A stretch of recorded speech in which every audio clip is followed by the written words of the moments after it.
That's really good. Thank you. Yes. Many people have experiences where it appears that ghosts are getting stuck on Earth due to unfinished business. And this is how we get haunted houses where paranormal things happen. Is this really what's happening, or is there another explanation? In many cases, yes, that is what is happening to some degree. If spirits have unfinished business, they may hang around. It's not necessarily always that they're stuck, per se. They may be doing this quite intentionally, quite consciously. But yes, there are those few that may be confused about their status, where they are, who they are now, the fact that they're even dead. But again, the idea is that many of them may simply have business to attend to and may need to adjust their frequency to be able to do that.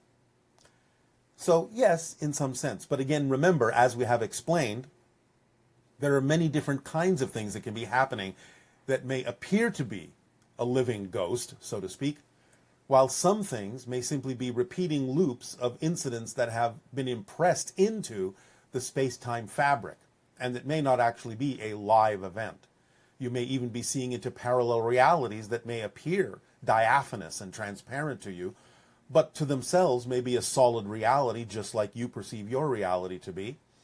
And they may, from time to time, be perceiving your reality as if you are a spirit or a ghost, when in fact they're just peering through vibrationally into your reality, but not so fully as to see you as a solid being. So again, as we have explained, there are many different ways in which you can perceive things that may appear to be a living ghost, but don't necessarily have to be. Okay, now you may already have answered this, but what determines whether a ghost appears as an orb or as a partial or full apparition? Well, again, the intention of the moment, why they may need to project something that might be familiar to the person they may be interacting with or perceiving. But in a relaxed state, a spirit is usually perceived as an orb. So it depends on the level at which it is necessary for them to project something else that would give them a different appearance than that.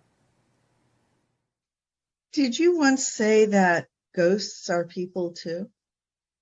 Yes, and we were quoting the idea of something that has been said by a person that is very familiar with assisting spirits to cross over to the other side more fully.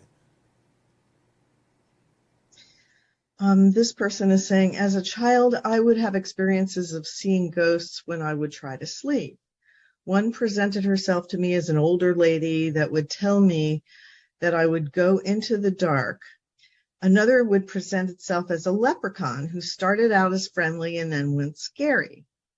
As an adult, and I am working towards connecting with such beings, such as yourself or other benevolent beings, if I get an inkling of an entity near me, fear kicks in. Can you explain my experience and help remove the fear? Well, again, remember, nothing can harm you. You have to agree to match the frequency in order to feel or experience the idea of harm within your own reality. Now, it's true that many unconscious belief systems that you may be unaware of may take you to such frequencies where you may manifest on yourself any particular negative intention that may be being directed towards you by a spirit that may itself be caught up in its own, shall we say, negative emotional states, if it is not fully transitioned. But the idea is that it cannot harm you directly. So there is really nothing to fear, and it is fear itself that brings you to the level where you may inflict the harm on yourself that might be reflective of the intention of a negative spirit. So know that going in, if you simply maintain your own sense of self and your frequency of preference, then you can simply observe and sense that some other entity may be around without the idea that you will come to harm, and therefore no fear is necessary. On the other hand, it may be that the spirit is awakening a negative belief system within you, even though it intends you no harm at all, by its very presence, in much the same way that we say, we do not interact with you directly because our higher vibration may cause certain things within your unconscious mind to come forward into your conscious mind that you're not ready to face, negative and fear-based beliefs. Therefore, it may simply be the interaction with a higher frequency that is causing certain negative and fear-based beliefs to emerge into your physical consciousness before you are truly ready to absorb or handle them. Now, this is a personal story that this person is asking. They're saying that her ex-husband and she were very close before he died. Years before he died, I had my wedding ring redesigned into a new ring. I cried for months after he died, and one night I declared that I wanted to stop grieving him. The next day I noticed that my ring was not on my finger. I was upset and searched everywhere. It seems to have disappeared into thin air. Is it possible that he came and took it to help disconnect our energy and help me move on? Is it just in another dimension, and can I get it back? Well, the simple answer is yes. In other words, the spirit is assisting you to understand that you do need to move on with your life, and that even though you will always be connected, you don't necessarily need the symbol, which is acting in a sense as an anchor to hold you back from experiencing more joy and happiness in your life and moving forward. So yes, it is in a sense something that was done by that spirit, and in a sense allowed you to shift to another dimension where you recognize that you are free to move forward and not held back by the societal impression of being married to someone who is no longer physically alive. Okay, thank you. This is an individual who says that I was very rude and dismissive the last time I had an interaction with what I believed to be a ghost. I was in a rush to leave the house and told her to sod off. She came after me and pushed me. I have not experienced any interaction with other ghosts since. Is there a way to apologize to her? Is my rude and dismissive behavior the reason why I'm no longer being interacted with? Well, look at it as if that person was physical. Of course, your behavior may be the reason that this spirit is no longer willing to interact with you. But to answer your other question, yes, of course you can apologize. Send it out sincerely. The spirit will receive it and may choose to interact with you again when the time is appropriate. So treat it like it's a living person. Would ghosts be as sensitive as human beings are to things like rudeness or not realizing, what you've said or done that would affect that being? It depends on the level in which they're existing at that moment. If they're of a lower vibration, they may act much like a person would. But again, it may also be a lesson to be learned that this is the kind of reaction you will get from anyone if your behavior stays the same, whether you're interacting with a spirit or living human.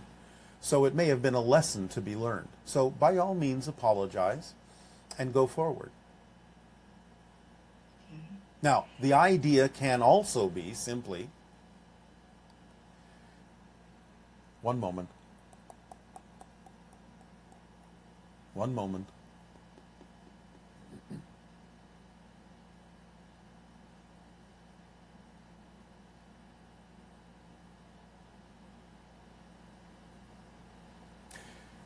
The idea of being pushed may have represented, again, the idea of focusing on the lesson, focusing on the idea that there is always a consequence of the choices that you make. In this case, to some degree, better that it was done with a spirit than with a living person, where the consequences might have been even more drastic. But by being able to actually feel the spirit physically push you, you may have been given a chance to change your behavior without it necessarily affecting a physical person who would be more affected by it than the spirit was. And the spirit in that sense may simply have been demonstrating something without necessarily taking it personally. But generally, the fact that they're in spirit means that they will have certainly the capability of experiencing what you're saying at a higher level. Yes, and again, they may not have experienced it personally at all. It may simply have been a lesson being taught. Interesting. This person is saying, my grandfather can see ghosts for about 1 year now, usually at nighttime, sometimes in the afternoon, and almost every night. He doesn't want to sleep. He wants to chase them away. They look at him, but don't talk. When he tries to reach them, they press something on their chest and disappear. Who are they? These are not ghosts. These are interdimensional beings. So the idea may be that he senses that they're from somewhere else. They may feel quite alien to him. He may not be comfortable around them, simply because he may not be comfortable with the differences that they represent. The fact that they're pressing their chests indicates to some degree that they're using a type of technology, which a ghost would not need to do. A ghost would simply vanish. So this is more the behavior of interdimensional beings that are connected to that person and attempting perhaps to remind him of his connection to them, which he may not be in a place to acknowledge at this particular point because of whatever belief systems he's holding on to. But it might be a way of goading him into exploring these things rather than chasing them away. So as people get older also, particularly let's say they're in the 5-year range of when they might pass or something like that, will this ability be more accessible if that person realizes it, to be able to connect or see ghosts and things like that?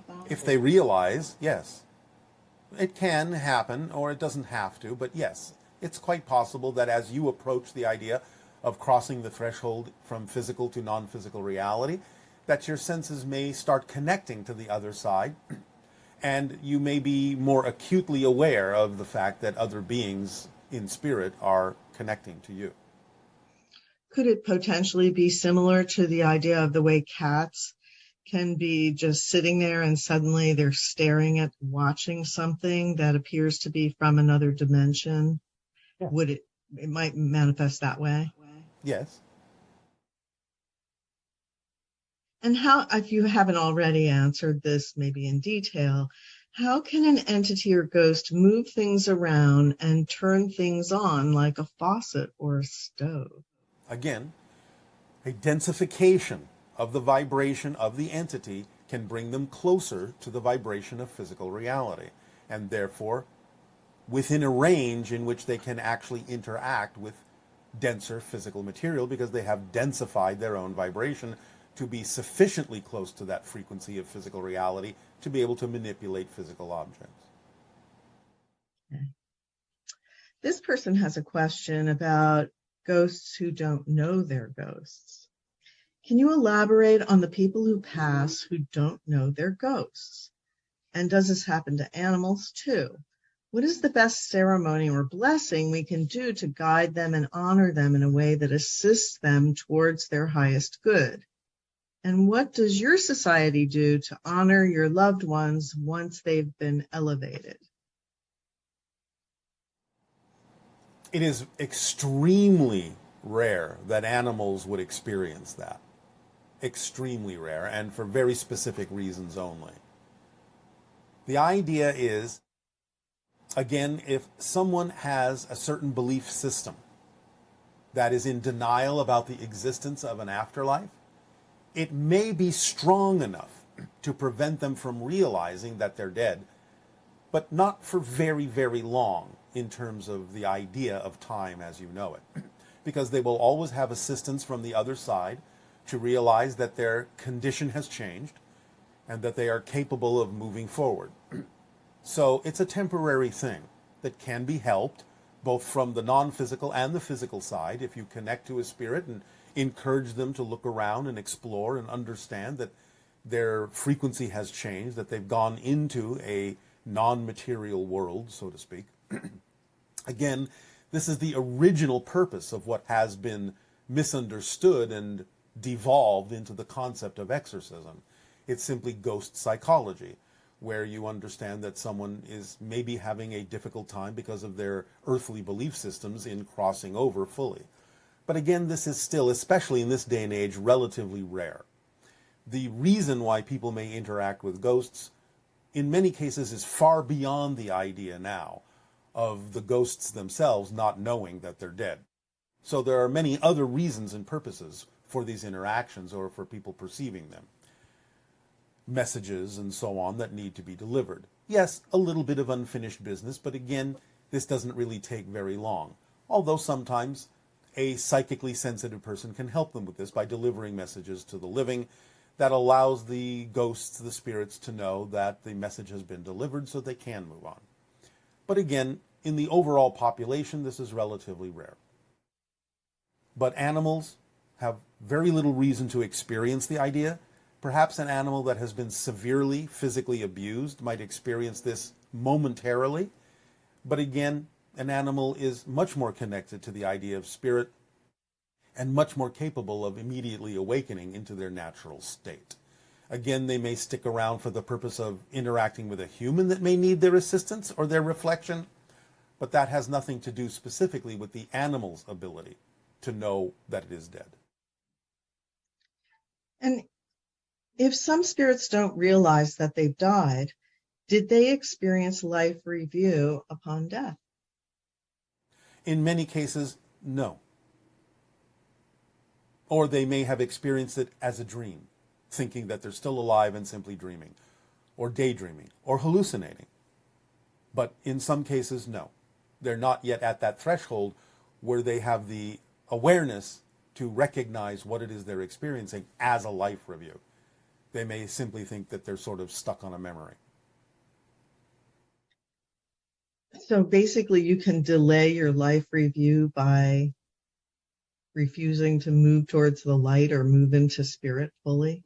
Again, this is relatively rare, but yes, to some degree it's possible. The examples of the idea you call near-death experience and fully dying provide an illustration for this.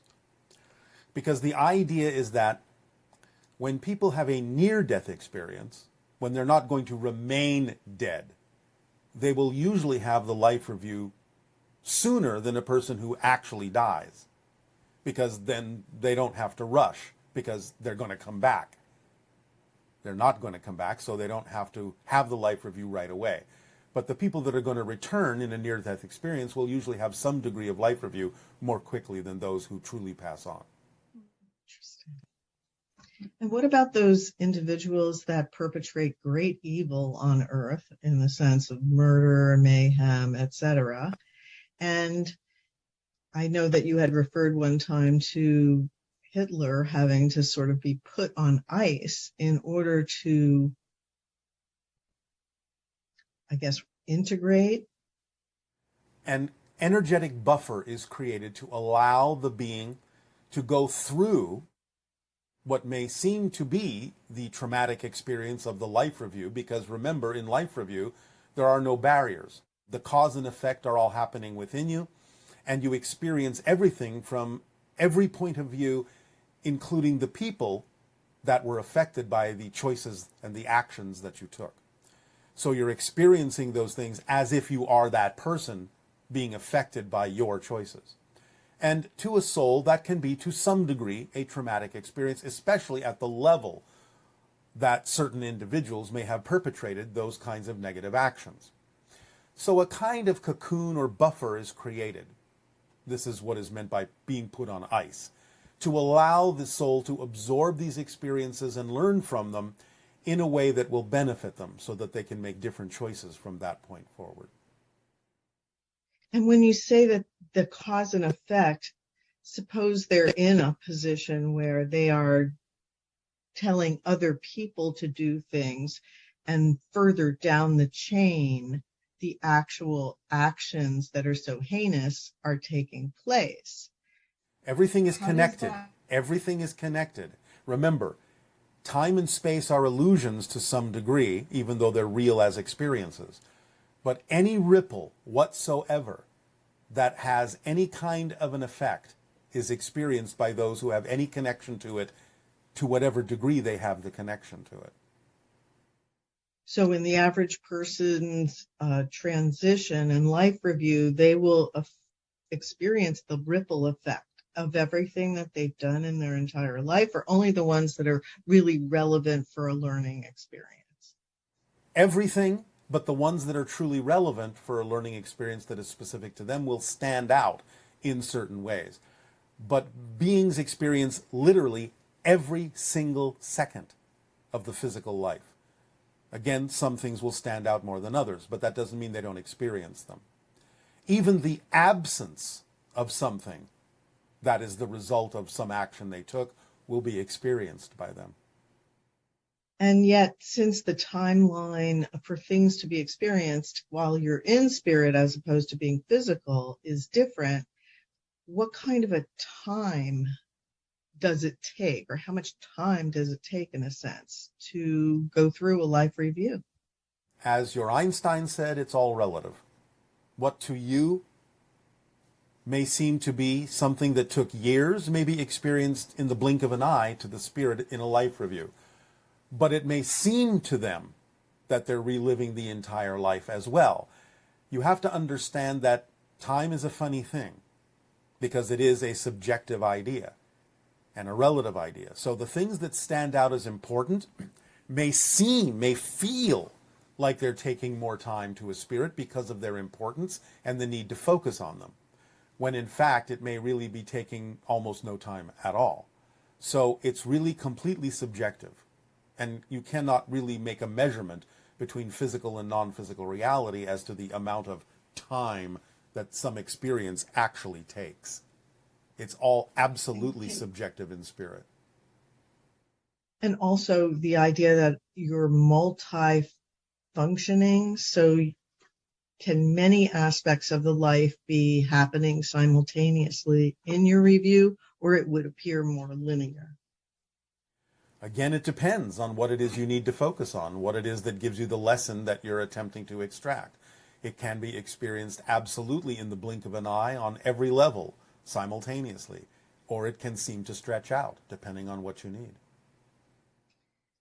And for those beings that choose to incarnate into what will ultimately be some sort of evil iconic spirit or evil iconic person, a figurehead that then wreaks havoc and destruction upon others, why would a spirit choose that? Or do they know going in that they're going to go through all these things you've just discussed as a result of making the choice to be that individual?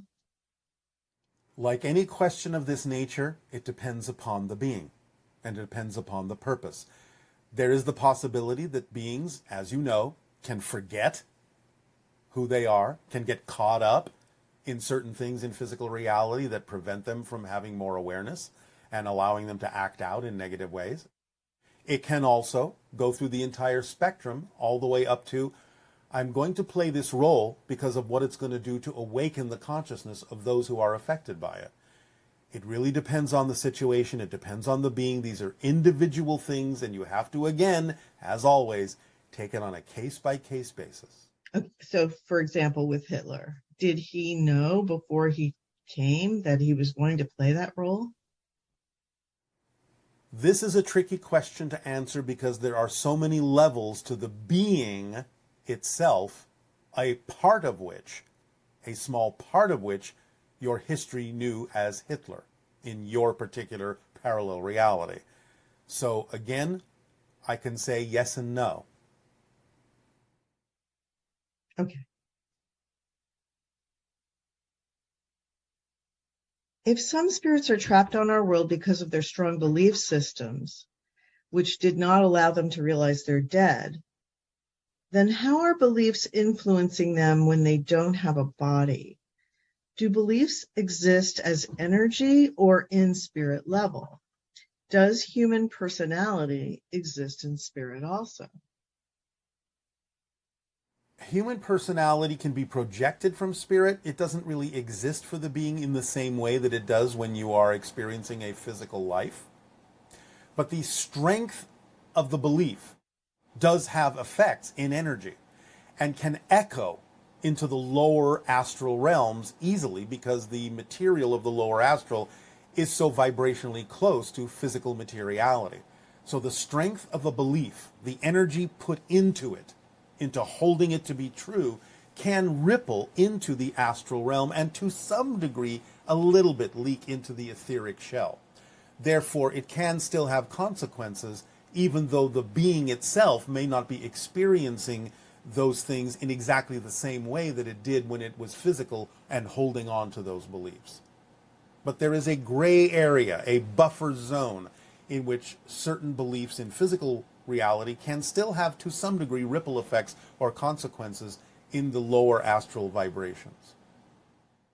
And so those individuals who have passed, are in a low vibrational state, they're still wandering earth in a sense, having negative emotions, they don't want to reincarnate, so they just wander around as ghosts in their miserable emotions, and they're very lonely. What can we do to help those beings? Always send love, always send light, and allow yourself in a state of appreciation and gratitude for their existence to send a vibration that speaks of and shows of telepathically with images the idea of the beauty and glory of the spirit world, the full color. Send them that energy and allow them to experience whatever they're willing to absorb. But again, just like anything in physical reality, whatever you share with them doesn't mean you get to control or decide what they do with it. What they do with it is none of your business, because they have their own path, just like any physical being still. So the idea is to send them those images of a beautiful place, of their true self, their self-empowerment, wrap them in unconditional love to allow them to understand what the vibration of the spirit world is actually like, but then let them do with whatever you send, with whatever they will do with it. This person is saying her grandmother passed away, and then she had a dream where she woke in the middle of the night and saw her as light. But she wasn't sure if it was a dream or not, since she was so sleepy. Was the person dreaming or were they awake? And how can you tell when something is real? Well, again, the idea that it may have partially occurred in a dream state or a partial dream state is simply an indication that it might be easier for the spirit to reach you in that state when some of your physical thought process is kind of out of the way or on hold. So it's still real. It's just that it might be an easier state for the spirit to make a connection in. So it may feel a little bit dreamy, a little bit out of physical reality. That doesn't mean it's not real. And previously you said that in our near future, we'll be able to interact more with our loved ones who have departed. And can you expand on that? And why is it that some people have that ability now? Well, again, either because it's part of their theme that they chose to experience in this life, or they chose to experience something that made their senses a little bit more acute than most. And again, because again, it's approaching the time for these things to be considered, that in and of itself can make the so-called barriers between physical and non-physical reality a little bit more transparent, in the same way that approaching death in physical life can make your senses more acute to the spirit world. Collectively, approaching certain kinds of thresholds where you're considering the expansion of consciousness and the existence of spirits and so on and so forth can actually allow many people within the physical collective to be able to be more sensitive to the fact that spirits are all around you and make it easier for you to start perceiving them. How about lucid dreaming and seeing ghosts? How can this, or connecting with dead people, how can one use lucid dreaming in order to have a more heightened experience? Well, again, in general, lucid dreaming is an experience you're having when you are aware of the fact that you are actually a spirit. Therefore, it's easier to connect to the spirit world because in a lucid dream, you are actually being more of your natural self. Interesting. Would it help to like call out the name of the person that you want to connect with, or you just have to think of them while you're in a lucid dream? You can use whatever technique works best for you. Okay. Is it dangerous to communicate with spirits through the Ouija board? This person's friend had contacted something, but I think it was just an animal spirit or something, since it didn't make much sense to the other person. Let me put it this way. You have certain symbols on your planet that have certain collective definitions attached to them, so to speak. So it's not in general dangerous, but the idea of the way most people in your society think of the Ouija board actually allows them to expand the idea into a more negative vibration, because that's what you bring to it going in for the most part. So in other words, that you've set yourself up by defining the Ouija board as a dangerous instrument. Therefore, that can create the sensation of connecting to ideas or things or entities that are less than ideal vibrationally. But it's not because connecting to spirit is dangerous, and it's not intrinsically because of the device that may be used as a permission slip to do so, but because of the definition you've imparted to that device that may lower your vibration and make you more aware of matching lower vibrational entities. And this person is saying, my understanding is that chakras are of the etheric body, while ghosts are basically an astral body on the astral plane. Can you clarify this? For the most part, what you perceive as a ghost is usually in the astral plane, yes. But the idea of the chakras is simply a physical manifestation of certain patterns of energy that go all the way up beyond the astral into the etheric and beyond. It's just the physical representation of the crystallization of certain consciousness patterns and energy connections that you have to the higher forms of yourself.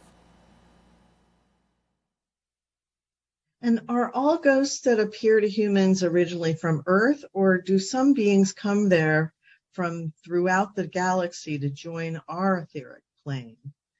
Did any Greys die in our Earth timeline and become ghosts and or Anunnaki? This is rare, but the answer in general is yes, it's possible. Fascinating. And can our spirit guides appear as ghosts? Can they take on a physical ghost body in our reality? And if so, can they travel back and forth from the spirit realm to the body when they choose to? Those that are very accomplished in doing that, yes, they can, and many times have.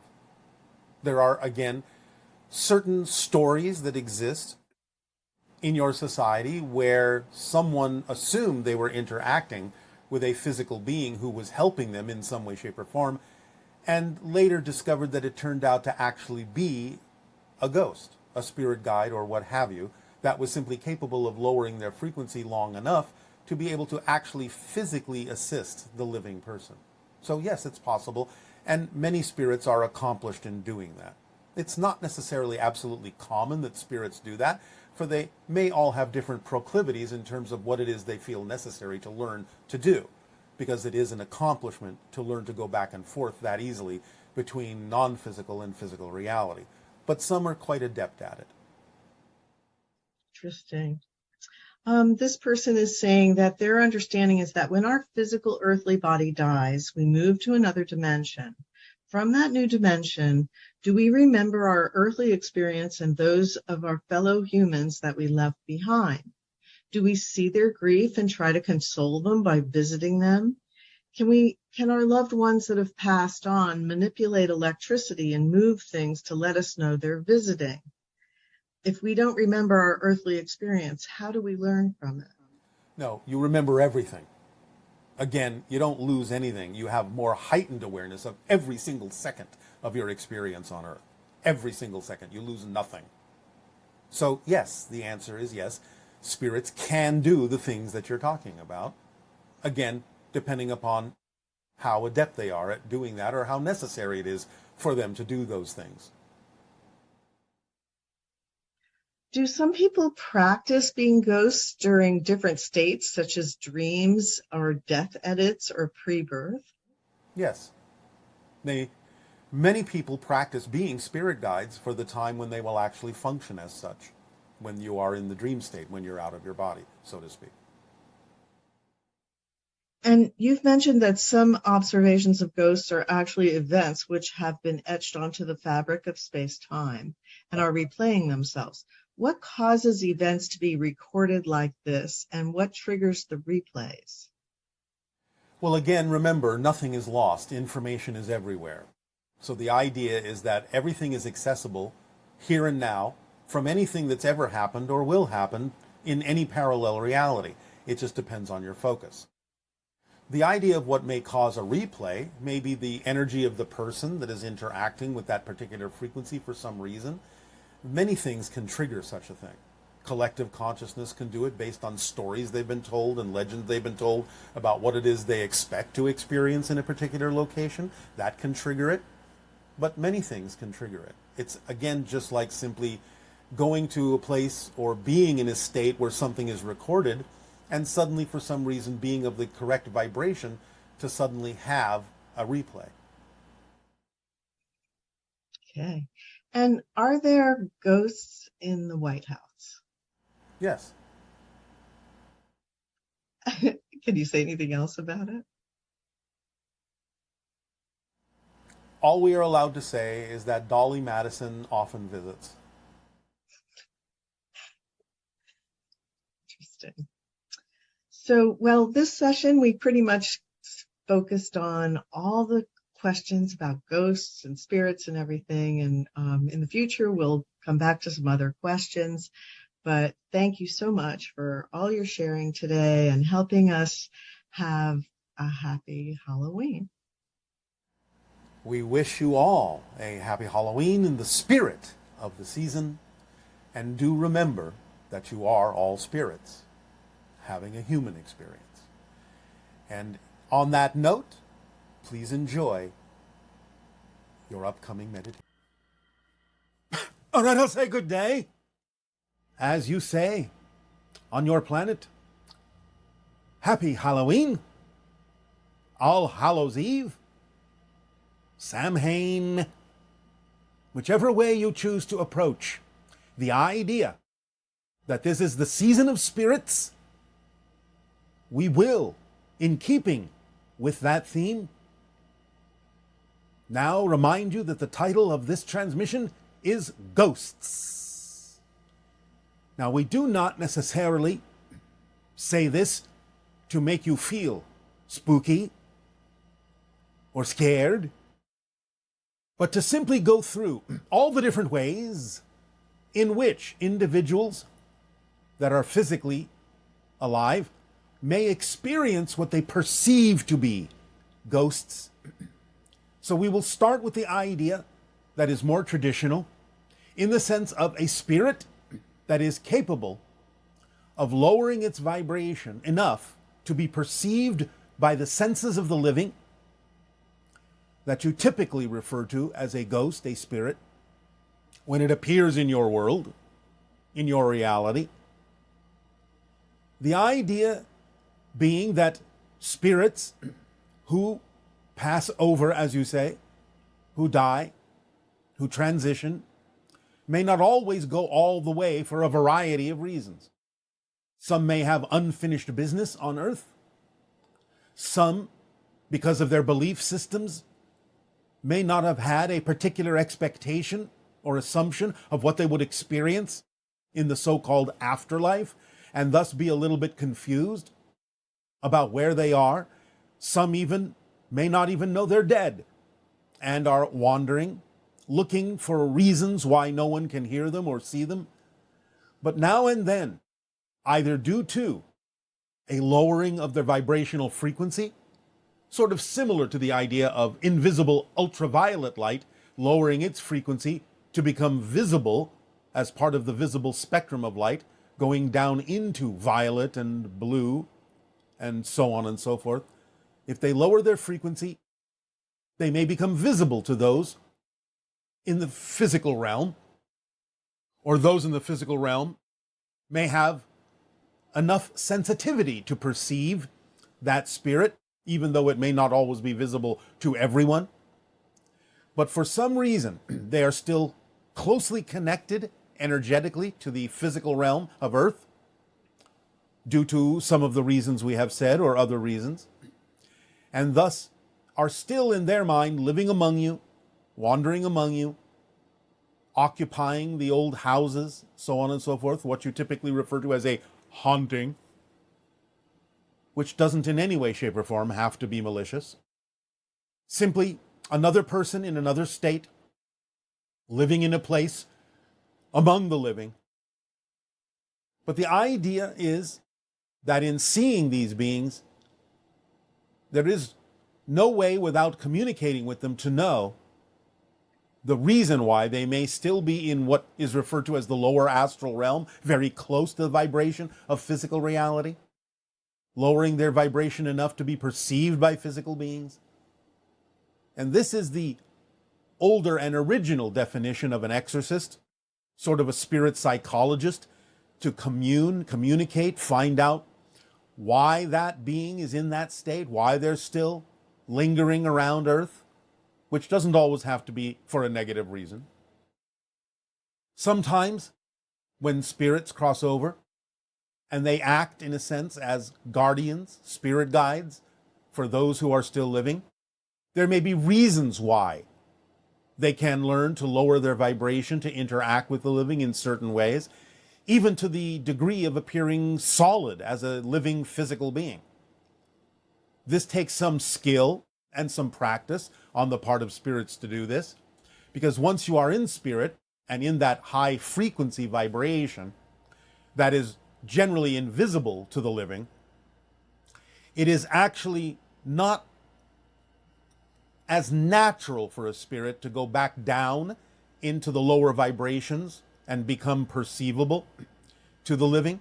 But there are those who may have reason to do so, to appear to the living in certain ways, to deliver messages, or perhaps as a protector, to alert living people to certain ideas, certain situations and circumstances, be it dangerous or not.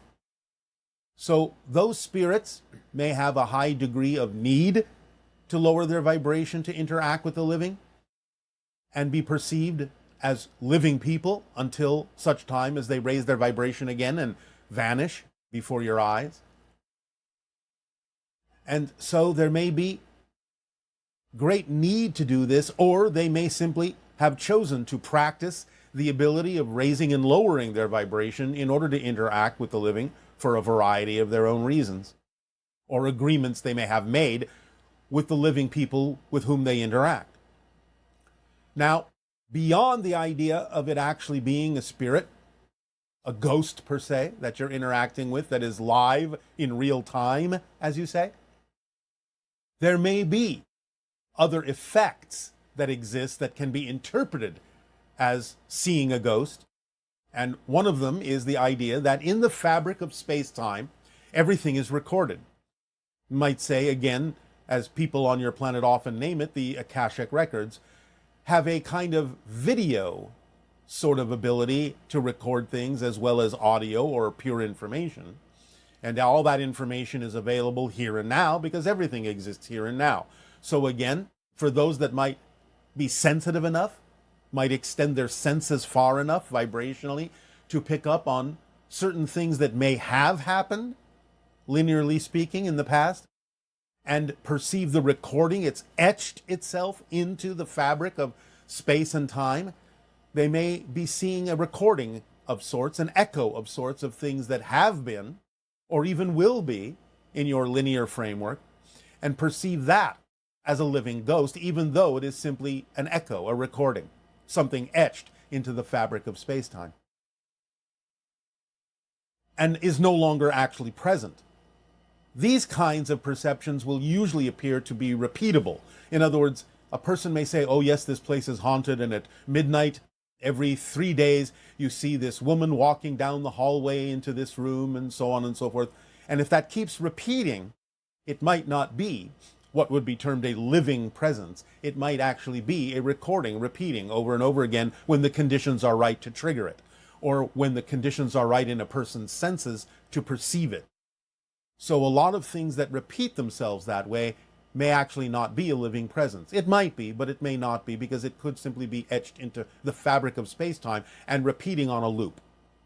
Another way that people might perceive the idea of a ghost that is not a ghost in the classic sense is the idea of peering into parallel realities. Sometimes the so-called barriers between one reality and another will overlap, will weaken, will align vibrationally in some way, shape, or form to allow a person from your reality to actually perceive, although perhaps faintly and dimly, people in other realities. And therefore, in suddenly seeing an apparition wandering through your reality, you might perceive it or think it to be a ghost of someone who has passed over, but in fact you are actually seeing a faint representation of a person in another reality who is just going about their business, but may seem to you to be a ghost. And they may be able to perceive you that way at that moment as well, and go back to their friends and family with tales of having seen this ghost. And they're just describing you, because again, the veils between the different realities may have weakened for some reason at that point, because these fluctuations do often happen. There are doorways and portals that open to different dimensions on a regular basis, and some of them are random, and sometimes these openings and closings can allow one in your reality to peer into other realities temporarily until they close again.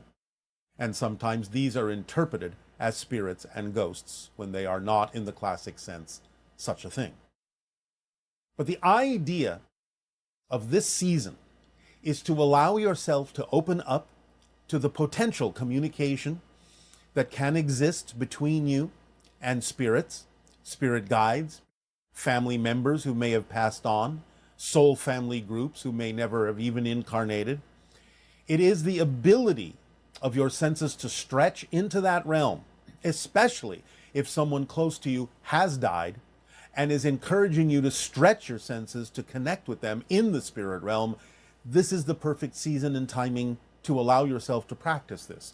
And this will be the subject of our meditation today, to give you an opportunity to do so.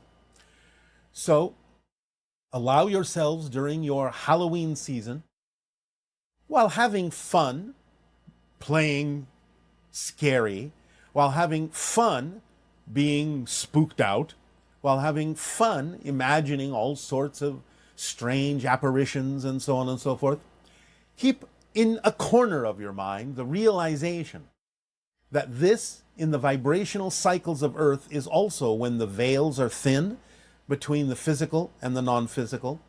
Because remember, the physical is just a projection of consciousness. You yourselves, in a sense, are projections of consciousness as physical beings. So you yourselves, in a sense, are all ghosts, because your natural state is as a spirit, and you are just pretending to be in a physical, solid reality. So you are all ghosts in physical reality, which itself is a ghostly apparition of a consciousness idea that you are exploring. So in remembering that, it can amplify your ability to remember that all of these spirits are right with you and you are right with them, still in spirit with them, while dreaming that you are not. Allow yourself the opportunity to feel that and maintain that connection and increase that connection between yourself and the spirit realm, becoming more lucid and conscious about the fact that physical reality is, in a sense, just an apparition that you're playing around in. And allow yourself this opportunity, because as we do approach the idea of the window of contact and the increase in the splitting prism into different parallel versions of Earth, maintaining and increasing your connection to the spirit realm that you occupy now, right now, as your natural state, will serve you in a variety of ways that we will go into the closer we approach to the beginning of the window of open contact.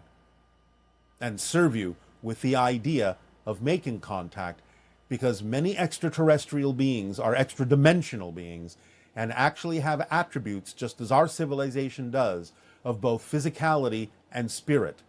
And thus, the stronger you connect to the fact that you are a spirit, as you say, not so much a human having a spiritual experience, but a spirit having a human experience, you can identify with us more strongly every day and allow the idea of open contact to be a broader experience with many different kinds of beings who are not just physical extraterrestrials in the way that you think of us, but occupy many different dimensional planes just as you do, who are simply aware of the occupation of those planes just as you can become.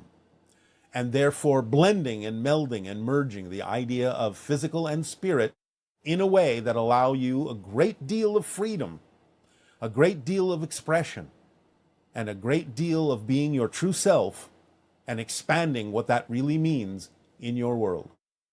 So be the ghosts in this season that are physical, and have fun when we do our meditation to expand your senses and stretch your senses into the realm of spirit. And now, once again, in return for the gift you are giving to us in interacting with you in this way, I ask, if you have questions, if you have comments, please begin. Hello, Bashar. So my question is regarding deep beliefs, and in my case, I have this deep belief that any job will give me will restrain my will and will not let me be free on whatever I want to do. So when I have a job, what always happens is that I get annoyed by what I'm doing, and I get frustrated, and I always feel like I don't belong. So I think this deep belief is connected to the way my professional life is been going. I'd like to have your opinion on that, and thank you so much for helping me. Many people on your planet don't think that what it is they're passionate about can actually be a living, a job. So we would suggest that you explore what it is that's different between what you're passionate about and the jobs that you take that you think you need because you have a belief that without those jobs you will not survive. Allow yourself to explore the possibility that what you're truly passionate about can actually support you, can actually be a career. You just have to allow your imagination more free rein and open up to that possibility, because many people on your planet do make a living by following their passion. For example, the channeling right before you. If the channel had not followed his passion, he would not be channeling us to you. And along with other things that are representative of his passion, it has always supported him in life in the way that he needs to be supported. Again, there are many definitions of abundance and support. Don't limit yourself to the idea of only one or two definitions. But the idea is that whatever it is you're passionate about must, by definition, contain the ability to support you as a career, as a job, or different versions of it will do so. So open up your imagination and inspiration and be willing to explore the high probability and the high possibility that what it is at any given moment that you truly are passionate about is actually something that can sustain you. And then our physicists saying that one group of them, they said if we keep cutting the physical reality to the smallest, it's actually like a triangle crystal. Is like a tetrahedral form. That's what we've said for a long time. Tetrahedrons are the underlying template of your physical reality. So how does the Merkaba come into play? It comes into play as a symbol of as above, so below. The idea of the tetrahedrons intersecting, one pointing up and one pointing down, shows the connection, energetic connection and consciousness connection between physical and non-physical reality, between physical mind and higher mind. You also mentioned that that will be the most efficient antenna to use the free energy. Yes, made out of certain materials in a certain configuration and encapsulated within different shells of resonating chambers, it can function as what we might loosely call a space-time antenna or transformational energy matrix, or shall we say a transformer, or what you might call a down resonating capacitor. There are many ways to define this idea, but it is the heart. The Merkaba shape is the heart of that device. Wow. So you mentioned that fractals is another form of the free energy. I'm wondering. Well, it's a representation. It's a certain representation of energy relationships, just as phi ratios are what you call the golden mean, golden proportions, fractal expressions. All of these are different expressions of the relationship of resonances within existence to one another that define different levels of reality, including your physical reality. And how about the time crystal? When you mentioned that you actually flick back and forth, that reminds me of Tesla. He discovered the AC/DC. In a sense, yes, it's a representation of the connection of forward and backward time, of time and anti-time. It is a representation of parallel realities expressed in crystalline form, but your scientists have to gain much more familiarity with this to understand how this might be connected or representative of these different concepts. I see. And final question, just through synchronicity, the Amazon.com, the distribution center in California, is on fire. Yes. So what's the reflection? I mean, maybe it's telling us that the Amazon jungle is also in trouble.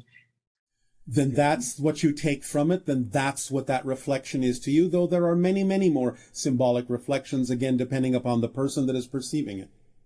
It can be representative of other things as well. It can be representative of resistance to the transmission of things, transmission of information that causes things to heat up because of its resistance, and it's not flowing freely in the way that it really needs to. It can be representative of many different things depending upon the person that's looking. So what's the action I can take at a personal level? I mean, you decide. Follow your passion. You decide. I see. Follow the formula. That's all you need to do to figure out everything you need to do and take action on in your life. That's all you need to do. That's why we give it to you that way. We boil it down into its simplest possible 4-step formula. That's an instruction manual for how to proceed and move through life, for how to navigate your reality in a way that leaves nothing relevant out and brings you every single bit of information that's relevant for you to know and every single experience that's relevant for you to have in your life as it unfolds. So thank you for your interaction and your sharing, and we bid you an exciting and challenging and intense good day. A good day to you too. Thank you, Bashar. Avail. Avail.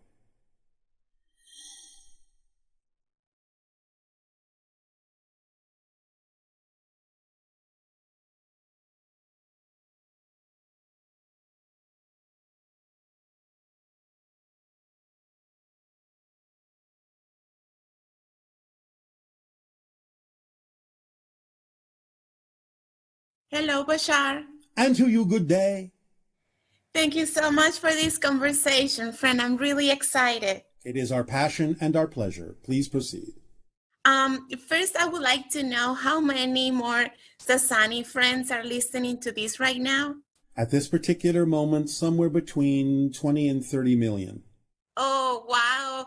Can I say hi from the earth? And I love the Sasani family. Well, you just did. Awesome. Bashar, I would like to ask about, I recently heard you said in a transmission from some years ago, you were describing the process when you were born on your world. Yes. And how you were joined telepathically immediately by everyone and shared and welcome to the world, right? Yes.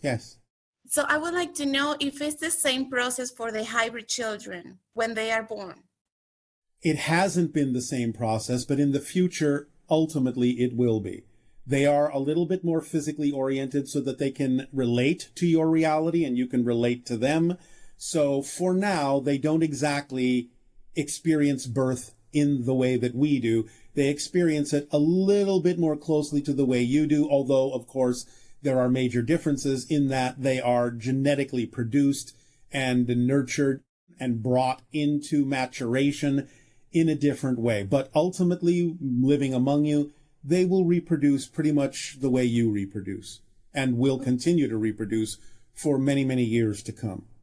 Okay. And so when do they develop their telepathy? As I understand they're very telepathic. They are already developing their telepathy as they are educated in a variety of endeavors. Their telepathy is part of them and, in a sense, genetically bred into them.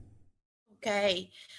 Wow, that is wonderful. So, expanding on that idea, I was interested in understanding the telepathic link that the children have with their parents, Yeah. and how imagination plays a role in this, because I experience a lot of synchronicity with my children. Yes, And yes. yeah, sometimes I play games, I bake cookies for them, and I pretend like I'm having an imaginary friend.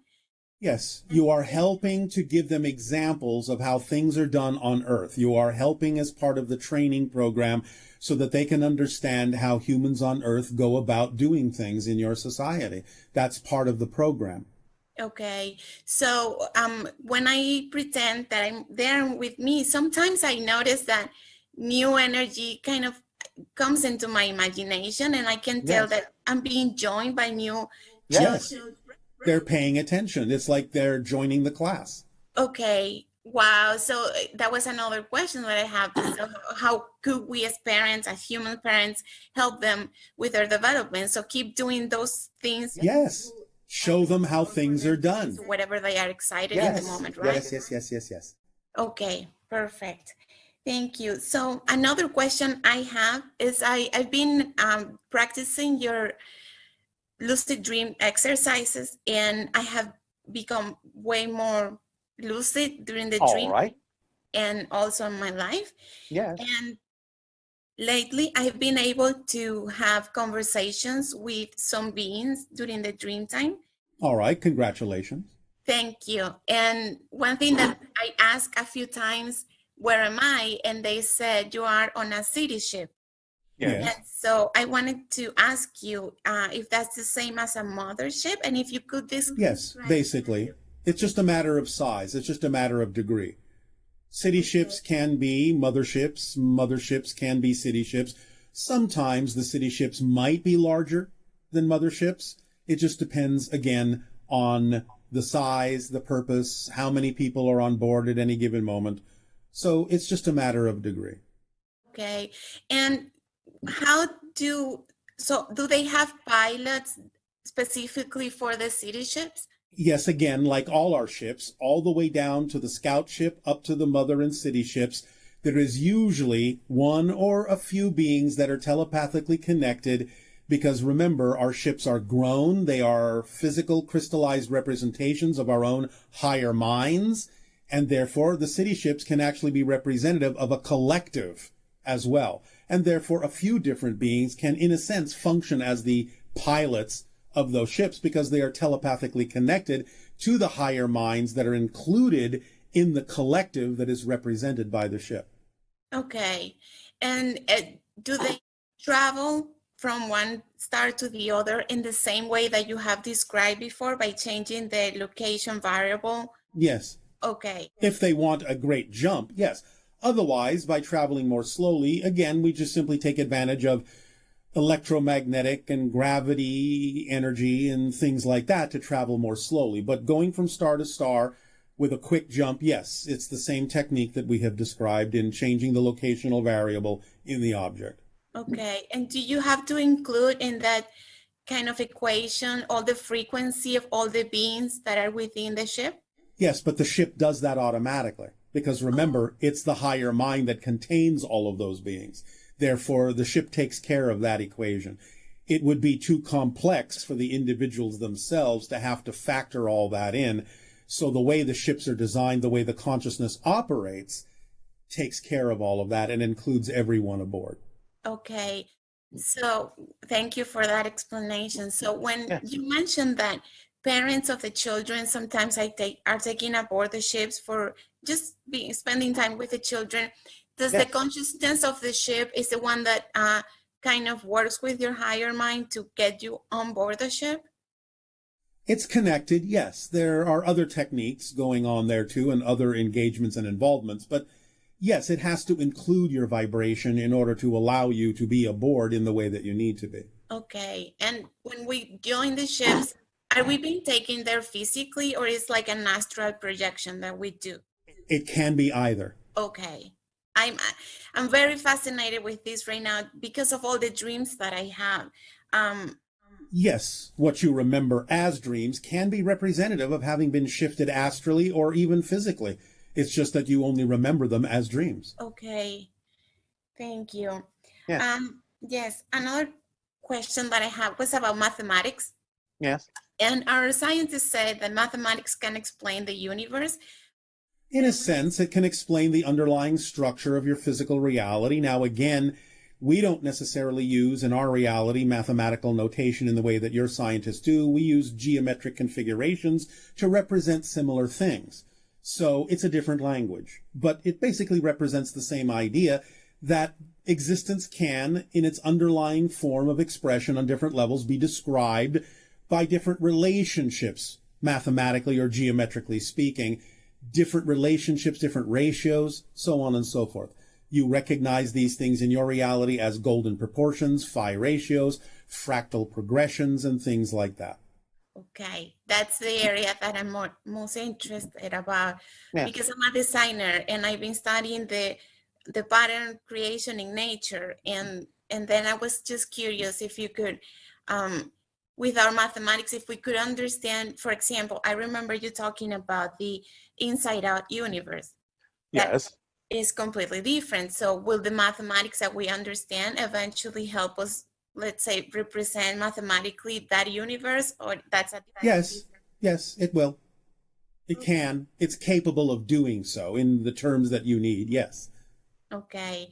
So is there anything like the mathematics of consciousness? Yes, and to some degree, that's actually what we're talking about. Okay. Okay. Because consciousness has to express itself in a certain way to be representative of a certain level of reality. So this is why we say consciousness, as a template underlying physical reality, expresses itself as a tetrahedral structure, or a series of them. Okay. Oh, I didn't know that was an expression of consciousness within our, like. Well, everything is an expression of consciousness. It's just that what we're describing now is the way consciousness expresses itself in certain geometric ratios and proportions and relationships, and that translates to an underlying template that expresses itself as tetrahedral structures that are intersecting and embedded with one another in certain ways. Okay. Some of your quantum physicists are beginning to understand this. They have recently realized that the underlying template beyond and below subatomic levels is actually a tetrahedral structure that they're beginning to realize is actually an expression of a consciousness field. Okay. That's fascinating. Fascinating. Anything else? Yeah, just a few more questions. One is about the your let's say job as a first contact specialist. I'm just curious about if that is a division in your planet that many people join, and in general, how many Sasani beings work when you're, let's say you're working with planet Earth right now. So how many beings that have your same, let's say, speciality of being a first contact specialist interact with Earth so that the project can be, I don't know, like accomplished, if that's a like. At this particular moment, there are 13 first contact specialists from my society that are in some way, shape, or form involved with Earth. Okay. And that number changes. It depends. Okay. But in my society, again, give or take, there are approximately, right now, approximately 10,000 first contact specialists. Okay, that is wonderful. And are they all part of the same lineage of your family, or they're No. They don't have to be. Okay. No. Yes, perfect. My last question is about a dream that I had recently. Yes. And I would like to see if you can help me understand a bit more. It was with the Grays.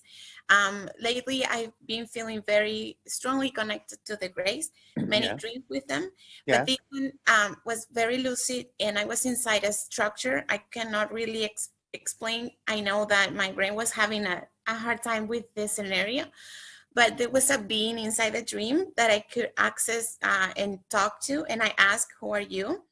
And the being said, "I'm not a biological entity. I'm a artificial intelligence consciousness." Yeah.